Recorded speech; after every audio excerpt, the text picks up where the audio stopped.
To check the list of people that subscribe to your YouTube channel on your mobile phone, go to Chrome and type YouTube. And make sure you're logged into the account you want to check the subscribers. So I'm logged into the right account. Then click on this three dotted sign in the red circle.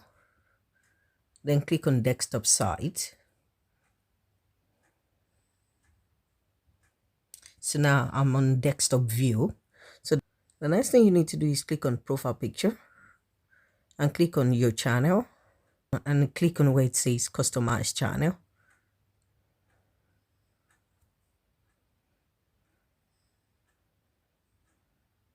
So that will take you to your YouTube Studio Lab.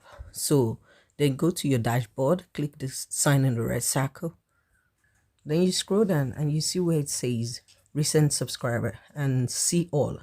Click on see all. So this is how you see the list of people that subscribe to your YouTube channel. Hope you find the video useful, and if you do, don't forget to give me a thumbs up and subscribe to my channel, and see you in my next video. Bye.